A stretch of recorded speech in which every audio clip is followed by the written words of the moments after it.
اعوذ باللہ من الشیطان اللعین الرجیم بسم اللہ الرحمن الرحیم اللہم صلی علی سیدنا و مولانا محمد النبی الامی وعلی آلہ وصحبہ وبارک وسلم الی یوم الدین کر رہے ہیں پارہ نمبر 15 سورہ بنی اسرائیل۔ آج کا ہمارا سبق آیت نمبر 33 سے ہے۔ آئیے چلتے ہیں تلاوت کلام رحمان کی طرف۔ وَلَا تَقْتُلُوا النَّفْسَ الَّتِي حَرَّمَ اللَّهُ إِلَّا بِالْحَقِّ وَمَنْ قُتِلَ مَظْلُومًا فَقَدْ جَعَلْنَا لِوَلِيِّهِ سُلْطَانًا فَلَا يُسْرِفْ فِي الْقَتْلِ إِنَّهُ كَانَ مَنصُورًا وَلَا تَقْرَبُوا مَالَ الْيَتِيمِ إِلَّا بِالَّتِي هِيَ أَحْسَنُ حَتَّى يَبْلُغَ أَشُدَّهُ وَأَوْفُوا بِالْعَهْدِ إِنَّ الْعَهْدَ كَانَ مَسْئُولًا وَأَوْفُوا الْكَيْلَ إِذَا كِلْتُمْ وَزِنُوا بِالْقِسْطَاسِ الْمُسْتَقِيمِ ذَلِكَ خَيْرٌ وَأَحْسَنُ تَأْوِيلًا۔ آئیے چلتے ہیں آج کے قاعدہ تجوید کی طرف۔ آج کا تجوید کا سبق حروف مدہ اور حروف لین ہے۔ حروف مدہ 3 ہیں اور حروف لین 2 ہیں۔ حروف مدہ کون کون سے ہیں؟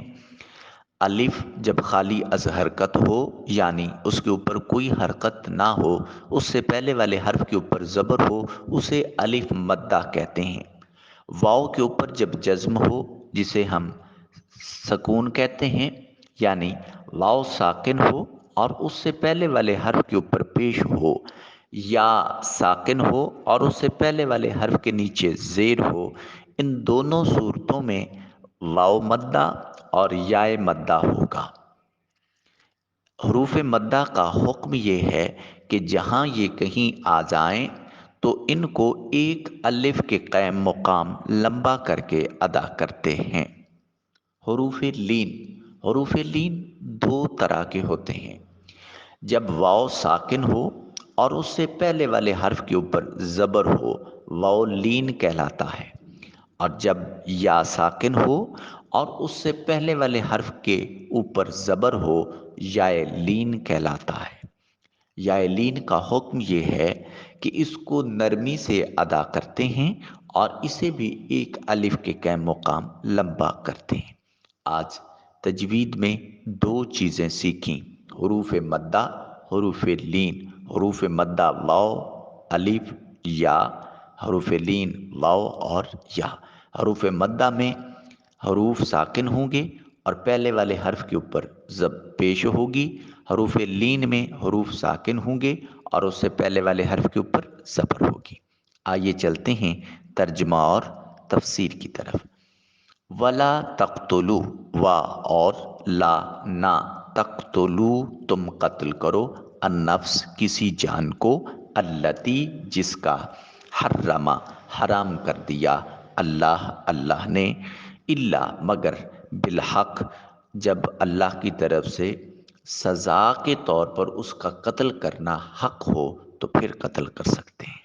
وا اور، من جو شخص، قتلا قتل کیا گیا، مظلومن مظلوم، فا پس، قد تحقیق، جعلنا ہم نے بنا دیا، لولیہ اس کے وارث کے لیے، سلطانہ حق مقرر کر دیا ہے، فا پس، لا یسرف نہ حد سے تجاوز کرے، فی القتل قتل کے بارے میں، انہو بے شک وہ، کانا ہے، منصورا معاون کیا گیا، مدد کیا گیا، مدد یافتہ۔ اور تم کسی جان کو قتل مت کرنا جسے قتل کرنا اللہ نے حرام قرار دیا ہے، سوائے اس کے کہ اس کا قتل کرنا شریعت کی روح سے حق ہو۔ جو شخص ظلماً قتل کر دیا گیا تو بے شک ہم نے اس کے وارث کے لیے قصاص کا حق مقرر کر دیا ہے، سو وہ بھی قصاص کے طور پر بدلہ کے قتل میں حد سے تجاوز نہ کرے، بے شک وہ اللہ کی طرف سے مدد یافتہ ہے، سو اس کی مدد و حمایت کی ذمہ داری حکومت پر ہوگی۔ اس آیت میں تیسرے کبیرہ گناہ یعنی قتل ناحق کا بیان کیا گیا۔ اسلام میں انسانی جان کی بے پناہ حرمت ہے، اور کسی انسان کو قتل کرنا شدید کبیرہ گناہ ہے، اور اس کی محدود صورتوں کے علاوہ کسی بھی طرح اجازت نہیں ہے۔ یہ ذہن میں رکھیے کہ یہ آیت مقدسہ اسلام پرامن دین ہے، اس کے ثبوت کے لیے کافی ہے۔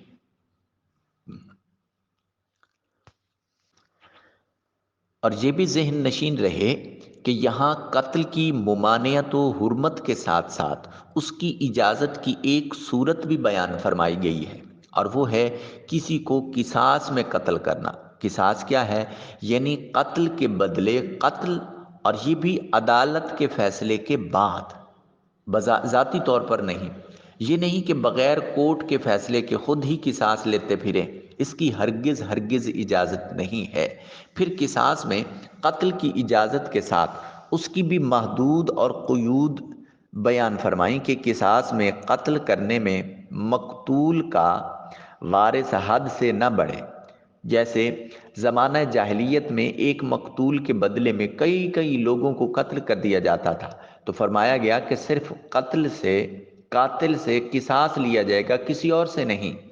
اس آیت سے یہ بھی ثابت ہوا کہ قصاص لینے کا حق ولی کو ہے، اور ولی میں وہی ترتیب ہے جو اسباط یعنی رشتہ داروں کی ایک خاص قسم کے حوالے سے جو قرآن مجید نے تقسیم بتائی ہے اس حوالے سے ہے۔ اور جس کا کوئی ولی نہ ہو تو پھر اس کا ولی سلطان ہے۔ نیز یہ بھی معلوم ہوا کہ قصاص حق العبد ہے، اگر ولی چاہے تو معاف بھی کر دے۔ آیت کے آخر میں فرمایا گیا بے شک اس کی مدد ہونی ہے، یعنی ولی کی مقتول مظلوم کی یا اس شخص کی جس کو ولی ناحق قتل کرے۔ کتنے افسوس کی بات ہے کہ اسلام میں انسانی جان کی کس قدر حرمت بتائی گئی ہے، اور آج ہمارے معاشرے کا یہ حال ہے کہ جس کا دل کرتا ہے وہ بندوق اٹھاتا ہے، اور جس کو دل کرتا ہے قتل کر دیتا ہے۔ کہیں سیاسی وجوہات ہیں تو کہیں علاقائی اور صوبائی تعصبات، کہیں برادری کے جھگڑے ہیں تو کہیں زبان کے نام پر، کہیں فرقہ بندی کے نام پر۔ ان میں سے کوئی بھی صورت جائز نہیں۔ قتل کی اجازت صرف مخصوص صورتوں میں حاکم اسلام کو ہے، کسی اور کو حق حاصل نہیں ہے۔ پھر اگلی آیت کریمہ میں ارشاد فرمایا والا، اور تم نہ تقربو قریب جاؤ، مال الیتیم یتیم کے مال کے، الا مگر باللتی وہ جو ہے یا احسن طریقہ، حتیٰ یہاں تک یبلغا وہ پہنچ جائے، اشدہ اپنی جوانی کو مدت پوری کر لے، و اوفو اور پورا کرو، بالعہد وعدے کو، ان العہد بے شک وعدہ کانا ہے مسئولہ پوچھ گچھ۔ اور تم یتیم کے مال کے بھی قریب تک نہ جانا مگر ایسے طریقہ سے جو یتیم کے لیے بہتر ہو، یہاں تک کہ وہ اپنی جوانی کو پہنچ جائے، اور وعدہ پورا کیا کرو، بے شک وعدہ کی ضرور پوچھ گچھ ہوگی۔ اس آیے کریمہ میں ایک کبیرہ گناہ سے منع کیا گیا اور ایک اہم چیز کا حکم دیا گیا۔ کبیرہ گناہ یتیم کے مال میں خیانت کرنا ہے، اور اہم چیز وہ وعدہ پورا کرنا ہے۔ یتیم کا قل یا بعض مال غصب کر لینا، اس میں خیانت کرنا، اس کے دینے میں بلا وجہ ٹال مٹول کرنا، یہ سب حرام ہے۔ چنانچہ فرمایا کہ یتیم کے مال کے قریب نہ جاؤ مگر صرف اچھے طریقے سے، اور وہ یہ ہے کہ اس کی حفاظت کرو، اس کو بڑھاؤ، نفع بخش کاموں میں خرچ کرو۔ اس سے معلوم ہوا کہ یتیم کا ولی یتیم کے مال سے تجارت وغیرہ کر سکتا ہے جس سے اس کا مال بڑھے، کہ یہ احسن میں داخل ہے، اور ایسے ہی اس کا روپیہ سود کے بغیر بینک وغیرہ میں اس کے نام پر رکھنا یہ بھی جائز ہے، کہ یہ حفاظت کی ایک قسم ہے۔ دوسرا حکم یہاں ارشاد فرمایا کہ یتیموں کا مال ان کے حوالے کر دو جب وہ یتیم اپنی پختہ عمر کو پہنچ جائے، اور وہ سن بلوغت ہے۔ حضرت عبداللہ بن عباس رضی اللہ تعالیٰ عنہما کے نزدیک یہی مختار ہے۔ امام ابو حنیفہ امام اعظم رضی اللہ تعالیٰ عنہ، انہوں نے فرمایا کہ نہیں، عمر کا ضروری نہیں ہے، ہاں جس وقت اس میں پختگی کی اور بلوغت کی علامات ظاہر ہو جائیں، علامات ظاہر نہ ہونے کی حالت میں انتہائی مدت بلوغ اس آیت سے استدلال کر کے 18 سال قرار دی جا سکتی ہے۔ ہاں 18 سال سے پہلے اگر اس میں بالغ ہونے کی جو شریعت نے حدود مقرر اور مختص کی ہیں وہ ہو جائیں تو پھر اس کو مال لوٹایا جا سکتا ہے۔ اور جہاں تجارت کی بات ہے تو تجارت بھی وہ پختہ انداز میں کی جائے کہ جہاں اس کا مال غرق نہ ہو بلکہ منافع کا عنصر غالب ہو، پھر اس حوالے سے جو ہے وہ اس کو خرچ کیا جا سکتا ہے۔ پھر ارشاد فرمایا وَأَوْفُوا بِالْعَہْدِ، اس آیت میں عہد پورا کرنے کا حکم دیا گیا، خواہ وہ اللہ رب العزت کے ساتھ کیا گیا وعدہ ہو یا بندوں کے ساتھ۔ اللہ سے عہد اس کی بندگی اور اطاعت کرنے کا ہے، اور بندوں سے عہد ہر جائز کام کا وعدہ ہے۔ افسوس کہ ہم آج وعدہ پورا کرنے کے معاملے میں ہمارا حال بہت ہی بگڑا ہوا ہے۔ بس وقتی طور پر ہم منہ پر بے شمار وعدے کر دیتے ہیں مگر اس کے بعد ان کو پورا نہیں کرتے۔ وعدہ خلافی کرنا ہمارا قومی مزاج بن چکا ہے۔ تو جب لیڈر قوم سے عہد کر کے توڑ دیتے ہیں تو لوگ ایک دوسرے سے عہد کر کے توڑ دیتے ہیں اور اس کی کوئی اہمیت نہیں سمجھتے۔ یقین رکھیے کہ تمام ائمہ کرام اور تمام رسول اعظام انبیاء کرام علیہم الرضوان اور علیہم السلام، ان سب کی سنت اور طریق اور ان کی زندگیوں کا مشترک عمل وہ وعدہ پورا کرنا ہے۔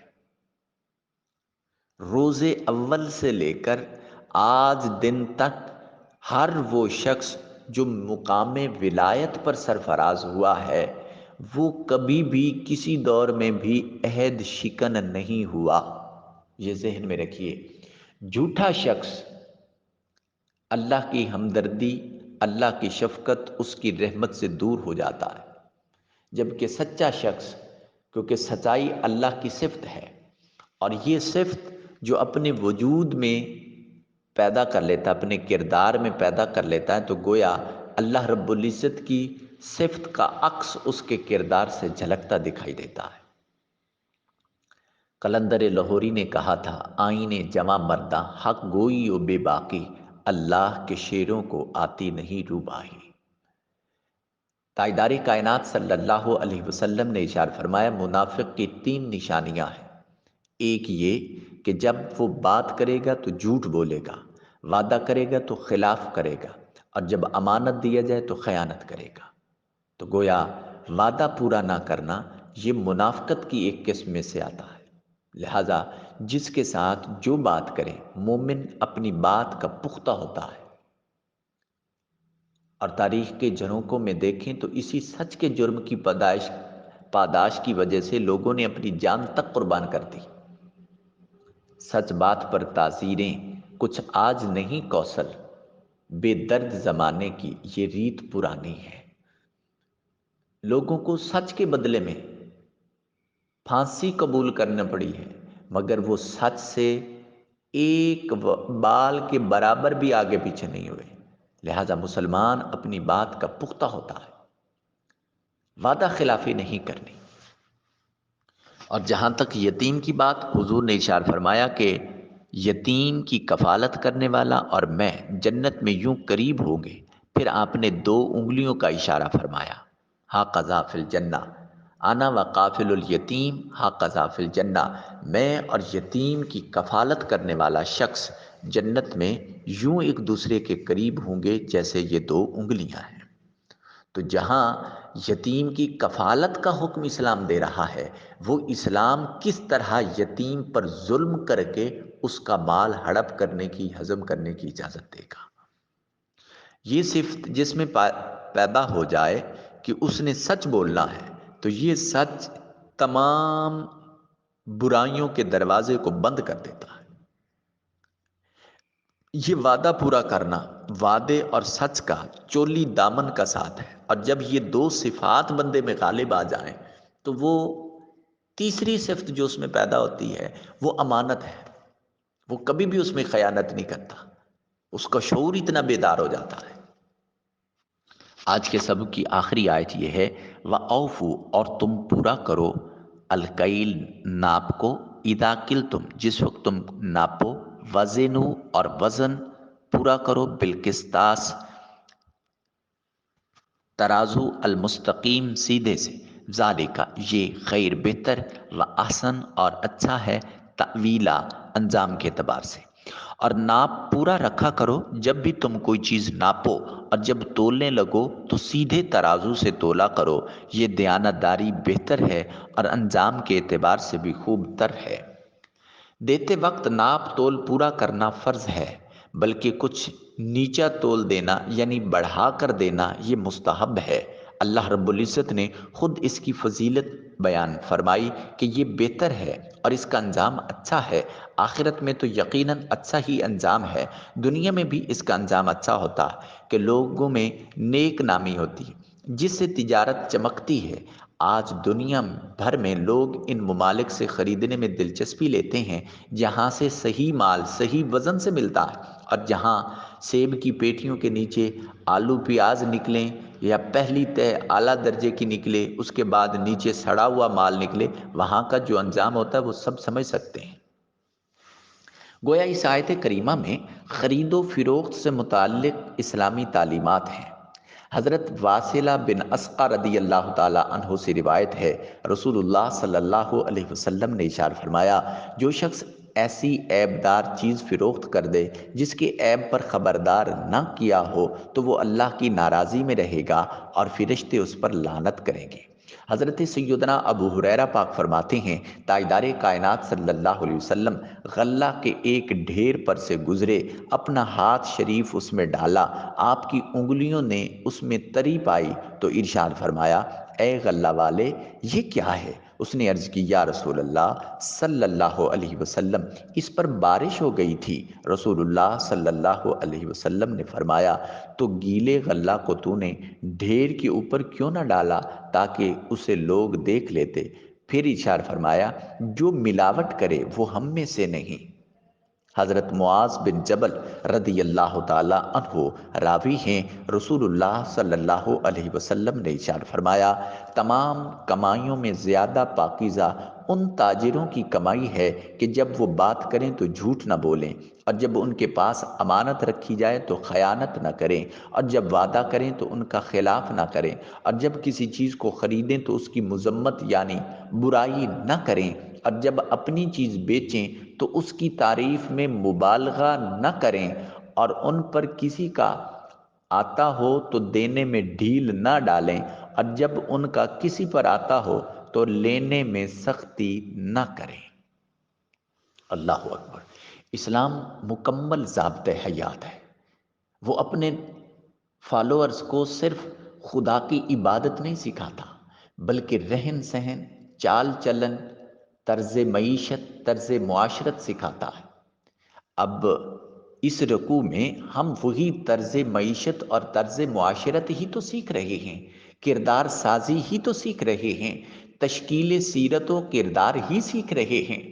کہیں سکھایا جاتا ہے اولاد کو قتل نہ کرو، کہیں سکھایا جاتا ہے زنا کے قریب نہ جاؤ، کہیں سکھایا جاتا ہے ناحق کسی کو قتل نہ کرو، کہیں سکھایا جاتا ہے فضول خرچی نہ کرو، کہیں سکھایا جاتا ہے کہ مظلوم جو قتل ہو تو بدلے میں قصاص ہوگا۔ اب یہ اللہ رب العزت کی طرف سے وہ شخص جس کو قصاص دیا جانا ہے وہ اللہ کی اس سے نصرت اور امداد حاصل ہے۔ کہیں یتیم کے مال کے قریب تک نہ بھٹکنے کا حکم ہے، کہیں وعدہ پورا کرنے کی بات ہے، کہیں ناپ تول پورا کرنے کی بات ہے۔ تو یہ سبھی کچھ ہمارے کردار میں آتا ہے۔ تو گویا اسلام کا پیروکار وہ اعلیٰ شخص ہے جس کا کردار ہی اتنا پاکیزہ ہوتا ہے کہ دور سے دیکھنے والا شخص اس کے برتاؤ کو دیکھ کر محسوس کر لیتا ہے کہ یہ اللہ والا ہے۔ قہاری و غفاری و قدوسی و جبروت، یہ چار عناصر ہوں تو بنتا ہے مسلمان۔ اقبال نے اسی لیے کہا تھا نا کہ مومن مسلمان وہ عظیم شخص ہے جس کے کردار میں اللہ کی صفات کا عکس موجود ہوتا ہے۔ حضور شیخ الاسلام پروفیسر ڈاکٹر محمد طاہر القادری مدظ اللہ العالی کا فلسفہ انقلاب یہی ہے کہ ہم اس وقت تک معاشرے کو تبدیل نہیں کر سکتے جب ہم انفرادی طور پر اپنے کردار کو تبدیل نہیں کر سکتے۔ کردار کی تبدیلی شرط ہے۔ قلندر لاہوری نے کہا ہر لہجہ ہے مومن کی نئی شان نئی آن، گفتار میں کردار میں اللہ کی برہان۔ یہ ہر لہجہ اپنے آپ کو تبدیل کرتے ہیں، اللہ کی صفات میں ڈھالتے رہتے ہیں، یہاں تک کہ ڈھلتا ڈھلتا مومن اللہ رب العزت کی صفات کا عکس دکھائی دینے لگتا ہے۔ پھر وہ وقت آتا ہے کہ جہاں نظر تو بندہ مومن آتا ہے مگر اس کے ہر عمل اور ہر قول اور ہر فعل میں اللہ رب العزت کی نصرت اور اسی کی قدرت کا عکس جھلکتا ہوا دکھائی دیتا ہے۔ ایک مرد ولی وہ جس مقام ولایت پر جب سرفراز ہوتا ہے تو اس وقت اس کا کردار اسی طریق سے دکھایا دیتا ہے۔ لہٰذا اپنے کردار کو بدلیے، اپنے گھروں کو بدلیے، اپنی اولادوں کو بدلیے، پھر دیکھیے کہ آنے والی نسلیں کس طرح اللہ اور اس کے رسول صلی اللہ علیہ وسلم کے دین اور حضور اور اللہ رب العزت کے حکم کی پابند ہوتی ہیں۔ اور یہی پابندی اللہ رب العزت کو مطلوب اور محبوب ہے، اسی کا حکم ہوا ہے۔ اللہ رب العزت تاجدار کائنات صلی اللہ علیہ وسلم کی نالین کے توسل و تصدق سے ہمیں اپنی زندگی تبدیل کرنے کی توفیق نصیب فرمائے، اور جب ہم اپنے کردار کو سنوار لیں تو پھر اس کے بعد معاشرے اور اپنے ساتھ جو منسلک لوگ ہیں ان کے کردار میں تبدیلی لانے کی توفیق نصیب فرمائے۔ اللہ رب العزت عمدن سہون کوئی خطا غلطی ہوئی اس کی معافی نصیب فرمائے۔ جو جملہ کلمہ اس کے حضور درجہ قبولیت پا گیا اللہ رب العزت اس کے توسل سے مستفی انقلاب کا سویرا طلوع فرمائے۔ آمین ثم آمین۔ والسلام علیکم ورحمۃ اللہ وبرکاتہ۔